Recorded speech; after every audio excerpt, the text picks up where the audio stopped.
C'est dingue comme Steven Spielberg est un bon réalisateur, parce qu'il est quand même plutôt jeune, le petit vieux, et il arrive à nous faire en l'espace de 6 mois Le Pont des Espions, qui pour moi est une véritable pépite, et d'enchaîner avec BGG, Le Bon Gros Géant, un film pour enfants qui est quand même très différent et qui est très bien.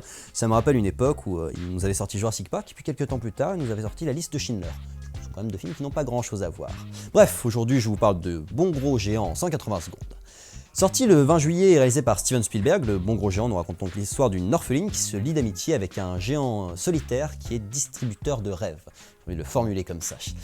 Alors, le BGG, comme je vous le disais dans cette intro, c'est un Spielberg pur jus. Et de mon point de vue, un Spielberg pur jus, c'est un excellent film. Parce que c'est un champion du grand écart et il nous le prouve encore aujourd'hui. C'est une fable enchanteresse qui s'adresse principalement aux enfants quand même, c'est vraiment un film pour enfants. Je vous conseille d'amener les enfants voir ça plutôt que L'Âge de Glace 5 que je n'ai pas du tout aimé.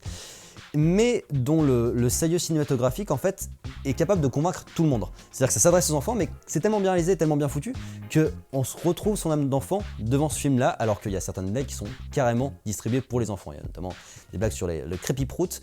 Moi là-bas, c'est pas quelque chose qui me fait rire. Et ben là, c'est passé crème parce que c'est bien, parce que c'est convaincant, parce que c'est bien réalisé, parce que ça prend pas les enfants pour des cons, et parce que ça, voilà, je recite tout le temps cette maxime, un bon film pour enfants, c'est un film qui s'amuse avec les enfants et qui se rit pas d'eux, et ben là c'est exactement le cas.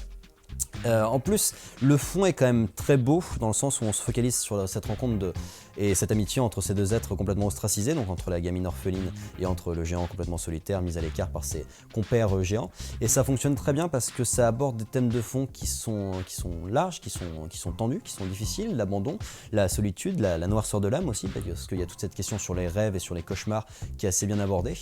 Et tout le fond est solide, mais fonctionne en plus parce que toute la forme est solide aussi, dans le sens où c'est excessivement bien réalisé, parce que c'est Steven Spielberg, son chef-op est au top, il y a ces plans brumeux là dans le Londres des années, enfin, du début du XXe siècle qui sont vraiment très très jolis, très très bien réalisés. On a des effets spéciaux qui sont très convaincants, il nous a habitués, mais c'est toujours un plaisir de voir ça. Globalement, le visage des géants est très très beau, que ce soit celui du géant principal, le bon gros géant, ou celui de ses compères. Ça fonctionne en fait, le fait de les avoir agrandis fonctionne très bien, et tout fonctionne. Alors ça fait un peu effets spéciaux quand même, ça se voit un petit peu que c'est pas réel, mais c'est quand même très beau. C'est en plus très bien joué, notamment Ruby Barnhill, donc qui est la petite fille, qui joue excessivement bien, et ça c'est chaud d'avoir des enfants qui jouent bien, donc je pense qu'elle a été aussi très bien dirigée, et c'est une preuve aussi que Spielberg gère là-dessus. Et puis on a le retour de Mark Rylance, du coup qui double le BGG, donc c'était la révélation du Pont des Espions, qui a eu l'Oscar du meilleur second rôle, et qui fait plaisir. En français nous avons Danny Boone, et je ne sais pas qui c'est qui double, enfin qui est comédien de doublage de la jeune fille, mais je crois que ça passe aussi plutôt pas mal. Je vous invite à voir quand même plus la VO.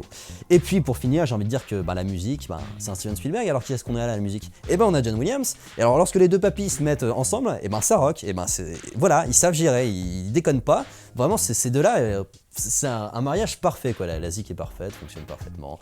Qu'est-ce que vous voulez que je dise? C'est bien quoi, c'est trop bien quoi, c'est un excellent film live en plus, parce que c'est rare les bons films live pour enfants, comme on en fait plus, ce qui nous rend nostalgique des années 80-90, des E.T. Emmenez les petits voir ça parce que ça les initie à un cinéma intelligent, bien pensé, fin et divertissant, un Steven Spielberg en soi. Top! Voilà, j'espère que ce film vous a plu, je vous invite vraiment à aller voir ça en famille parce que je pense que c'est ce qu'il faut voir cet été pour les enfants.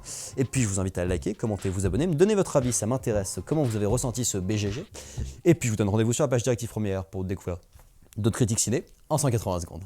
Au revoir.